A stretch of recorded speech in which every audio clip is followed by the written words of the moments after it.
مایوسی کیا ہوئی، یعنی کس کو مایوسی کیا؟ فکر تحلیلی سے مایوسی کا کیا مطلب؟ کیا مایوسی، کیا توقع تھی؟ مطلب یہ یعنی آپ دنیا کی حقیقت معلوم کرنا چاہ رہے ہیں. حقیقت کیا ہے، یہ حق کیا ہے، یہ حق کی جستجو ہے. اور حق کہاں سے ملے گا آپ کو؟ تو حق کی تلاش کے اللہ نے ذرائع دی ہیں، اس میں ہماری عقل و فہم ہے، اس سے تو کوئی مفر نہیں. وہ تو حتیٰ کہ اگر آپ وہی پہ بھی انحصار کریں گے تو وہی کو سمجھنے کے لیے تو عقل ہی چاہیے. آپ نبی کا بھی کلام نہیں سمجھ سکتے اگر آپ کو عقل و فہم نہیں ہے. اس لیے سیدہ عائشہ رضی اللہ تعالیٰ عنہ سے روایت ہے کہ ابھی مجھے مستعد نہیں ہے اس کی سند، تو اس لیے میں اس کو منسوخ نہیں کروں گا، لیکن یہ کہ لوگ جو ہیں قیامت کے دن جو ہے ان کی جو بعثت ہوگی ان کے فہم اور عقل کے مطابق جتنا ان کا فہم ہوگا اسی کے لحاظ سے ان کا امتحان ہوگا. تو عقل و فہم سے تو کوئی مفاد نہیں ہے. تو یہ سوال نہیں ہے کہ مطلب امام غزالی عقل سے مایوس ہو. عقل سے مایوسی کا کیا مطلب ہے؟ عقل سے مایوسی کا مطلب ہے کہ آپ اللہ تعالیٰ کی رحمت سے مایوس ہیں. تو یہ لیکن عقل کا مقام کیا ہے؟ یہ اصل مسئلہ ہے. ہر چیز کا ایک مقام ہے، صحیح مقام، اور کسی چیز کو اس کے مقام پہ رکھنا وہی عدل ہے، اور مقام سے ہٹا دینا یہ ظلم ہے.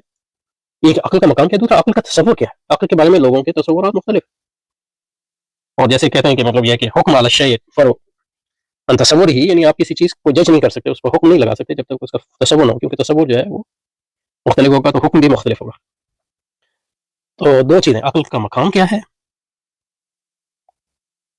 اور عقل کا فہم کیا ہے. تو عقل کا فہم مطلب یہ ہے کہ اس پہ ہم نے بہت بات کی آپ امام غزالی کے تناظر میں، تو اس پہ دیکھ سکتے ہیں یعنی حضرت امام غزالی کا عقل کا تصور کیا ہے. اس میں انگریزی میں بھی اور اردو میں ہمارے احیاء کے تناظر میں پلے لسٹ میں موجود ہیں. اسلامی انقلاب میں اس پہ ایک مضمون بھی نمبر ہم نے لکھا تھا، وہ بھی موجود ہے. اگر آپ کسی چاہیے تو میں اس کا آپ کو لنک فراہم کر سکتا ہوں. تو اس پہ اتنا بات نہیں کریں گے، لیکن جو عقل کا مقام ہے وہ یہ ہے کہ امام غزالی کے نزدیک وہ مشاہدے کا ہے، عالم مشاہد، عالم شہادت اور عالم غیب تک عقل کی رسائی نہیں ہے. یہ عقل خود ہی بتاتی ہے، یعنی عقل خود ہی، کیونکہ عقل جب عالم غیب کے بارے میں بات کرتی ہے تو وہ متضاد آراء پیش کرتی ہے، اور دوسرا یہ کہ وہ اسپیکولیٹو ہوتی ہے، یعنی تکہ بندی کرتی ہے. اور اس سے پتہ چلتا ہے کہ مطلب جو اہل عقل کے درمیان کبھی بھی جو مابعد الطبیعت جس کو کہتے ہیں، اور ساری مابعد الطبیعت عالم غیب کے بارے میں نہیں ہے، کیونکہ عالم غیب میں بھی عالم غیب حقیقی ہے اور نسبی ہے. نسبی عالم غیب کی بات نہیں کر رہا ہے، حقیقی عالم غیب جو عالم مشاہدہ کے مقابلے میں اس کے بارے میں جو ہے عقل خود بتاتی ہے کہ وہ اس کے فہم سے قاصر ہے.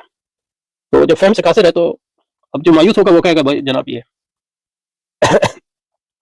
عالم غیب یا تو ہے ہی نہیں، یا ہے تو اس کے بارے میں اسپیکولیشن ہی کر سکتے ہیں، یا پریٹینڈ کرے گا کہ عقل اس تک پہنچ سکتی ہے جبکہ حقیقت میں وہ نہیں پہنچ سکتی. تو یہ جو ہے عقل سے مایوس. امام غزالی مایوس نہیں، مطلب آپ نے کہا وہی صوفیانہ واردات نہیں، وہی. اور جو صوفیانہ واردات ہیں وہ وہی کی تصدیق کرتی ہیں، یعنی وہی جب ایمان آپ کا کمزور ہو جاتا ہے امت کا تو جو ملائے اعلیٰ سے رشتہ ہے اس کو جوڑتی ہیں اور مشاہدات اور انوار کے ذریعے وہی پر جو ہمارا یقین ہے اس کو دوبارہ دوبالا کرتے ہیں. تو یہ امام غزالی کا کہنا تھا کہ وہ عقل تحلیلی سے کوئی مایوس ہوئے تھے وغیرہ وغیرہ. تو اس لیے یہ علامہ اقبال کا یہ دعویٰ کہ امام غزالی عقل تحلیلی سے مایوس ہو کر انہوں نے کوئی صوفیانہ واردات کا رخ کیا، یہ غلط بات ہے. یعنی عقل کے مقام کو پہچان، اور صوفیانہ جو واردات جس کو وہ کہہ رہے ہیں یعنی علم مکاشفہ، یہ پورا تصور نہیں ہے، تصور کا ایک حصہ ہے علم مکاشفہ. اس کی طرف جانے کا مقصد جو ہے وہی پر جو ایمان ہے اس کو اس کی تجدید ہے، کیونکہ عالم مادہ میں نبوت